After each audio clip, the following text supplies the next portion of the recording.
precisa saber antes de pedir a sua aposentadoria? Penso que o vídeo de hoje seja interessante para aquelas pessoas que pensam em se aposentar agora ou mesmo para advogados iniciantes. Meu nome é Otávio Salum e eu vou dizer 10 coisas que você deve fazer antes de pedir a sua aposentadoria.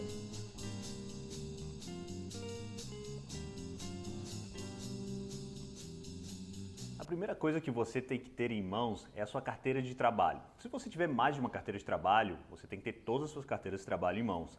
Talvez muita gente pense, não, mas hoje existe a carteira de trabalho eletrônica, eu posso consultar tudo pelo site e tal, mas eu não sugiro que você faça isso. Quer dizer, é até interessante que você faça isso, confira para ver se as informações estão lá, só que é o seguinte, principalmente quem tem vínculo muito mais antigo, e quando a gente fala de direito previdenciário, a gente fala de uma vida, a gente fala de 30, 40 anos. Então, muitas vezes tem um vínculo na carteira de trabalho, aquele dos anos 70, dos anos 60, às vezes até dos anos 80, que por algum motivo não aparece no sistema do INSS. Se não aparece no sistema do INSS, eles não vão reconhecer. Então você tem que mostrar sua carteira de trabalho com um vínculo para que seja reconhecido no INSS.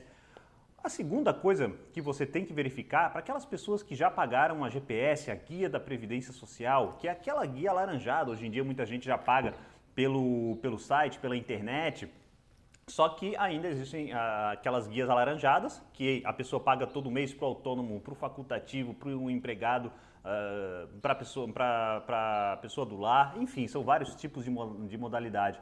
Então, também é comum, eu não diria comum, mas não é incomum, digamos assim, acho que fica melhor, não é incomum que contribuições, principalmente contribuições mais antigas, elas não estejam no sistema do INSS. Por que eu falo de contribuições mais antigas para GPS, para carteira de trabalho, CTPS, né?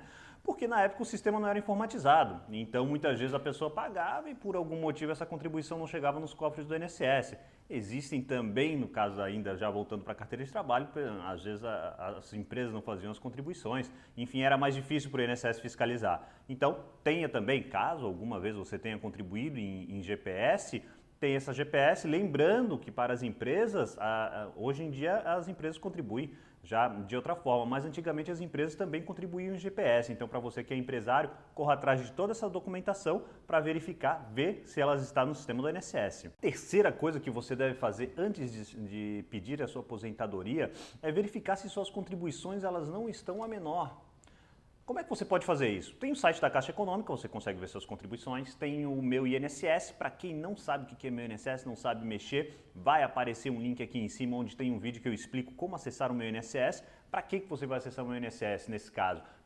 Tem as suas contribuições e você vai ver se ela não está abaixo do salário mínimo. Eventualmente, se você tiver uma contribuição abaixo do salário mínimo, talvez você tenha que fazer uma contribuição extra, complementar essa contribuição, melhor dizendo, né?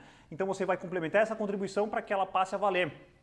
Talvez você pense que isso não seja tão importante, mas trazendo um caso prático, a gente já teve no escritório onde eu trabalho, casos de pessoas que elas tiveram, o INSS acabou não reconhecendo o direito de uma pessoa ao gozo de benefício por auxílio-doença, por incapacidade temporária, porque a pessoa ela tinha diversas contribuições, mas essas contribuições elas eram abaixo do salário mínimo. Para mim, isso é discutível, tá? Mas, enfim, como a intenção aqui é evitar discussão judicial, porque se o INSS nega, você vai ter que ir para a justiça. Você vai ter que contratar um advogado e ir para a justiça. Então, a intenção aqui é que você resolva tudo no INSS. Então, se você tem uma contribuição abaixo, talvez o INSS lhe negue o benefício. Isso é muito comum, por exemplo, você presta um serviço eventual, trabalha, hoje em dia é muito comum o pessoal trabalhar de Uber e tal, e não tem uma contribuição, ela não chega ao salário mínimo, essa contribuição talvez o INSS não a considere. Então é importante que você fique ligado nisso. Para você que trabalhou na roça, para você que trabalhou na pesca, na roça como agricultor em regime de economia familiar, que a gente diz, na pesca como um pescador artesanal. Se você não sabe o que é isso, quer também um vídeo para explicar melhor como funciona, pode deixar nos comentários que eu posso fazer um vídeo sobre pescador artesanal, trabalhador em regime de economia familiar. Mas basicamente é o seguinte, a regra do INSS, vamos para explicar melhor para vocês, a regra do INSS, o INSS é um grande seguro público, certo? Como todo seguro, esse seguro ele vai lhe dar um benefício se você pagar alguma coisa antes. Essa é a regra, existem exceções.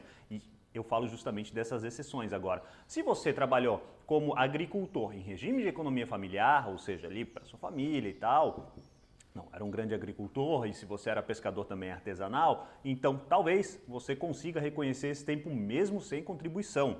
Claro, você vai precisar de uma série de documentos para comprovar essa condição. Mas se você trabalhou nessa condição, fique ligado e corra atrás da documentação que com certeza vai valer muito a pena. Quinta coisa que você deve fazer antes de pedir a sua aposentadoria é verificar se você trabalhou sob condições nocivas ou perigosas à sua saúde. Por exemplo, se você trabalhou com ruído muito alto, acima dos limites legais e tal, se você trabalhou exposto à eletricidade, talvez você tenha direito a uma contagem especial, o homem 40% a mais, a mulher 20% a mais. Esse período com certeza vai lhe ajudar bastante. Tem um detalhe.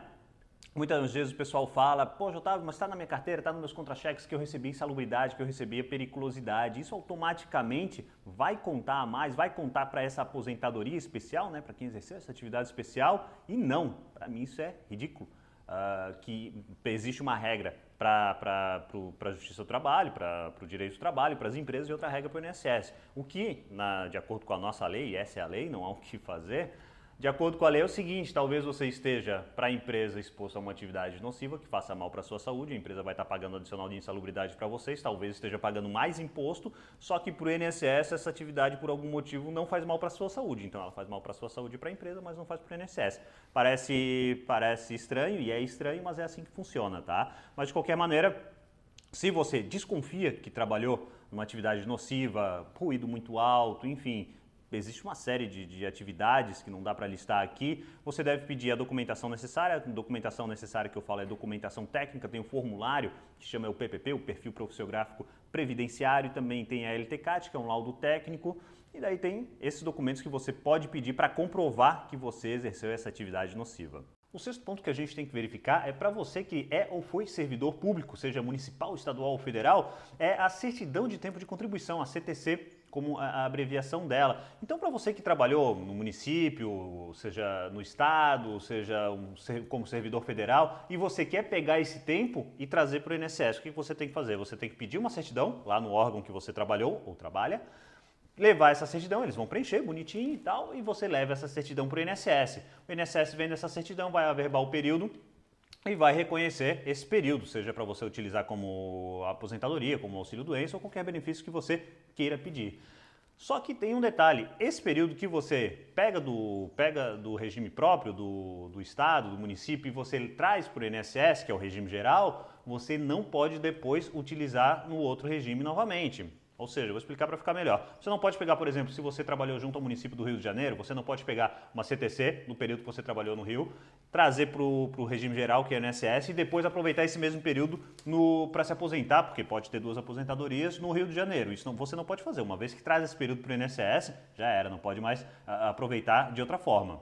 Não perca as contas, a sétima coisa que você deve conferir antes de pedir sua aposentadoria é se você já trabalhou no exterior. Eu, quando comecei a advogar, isso há já mais de 10 anos atrás, era meio incomum uma pessoa ter trabalhado no exterior e vir pedir aposentadoria. Isso acontecia com um jogador de futebol, né? O jogador ia lá, trabalhava em Portugal, na Argentina, durante um tempo, e depois ele vinha para o Brasil e precisava desse período para pedir aposentadoria. Hoje em dia vem sendo mais comum isso, até porque o mundo fica cada vez mais globalizado, é mais comum que as pessoas saiam para fazer um intercâmbio, trabalhem nesse meio tempo e voltem, enfim.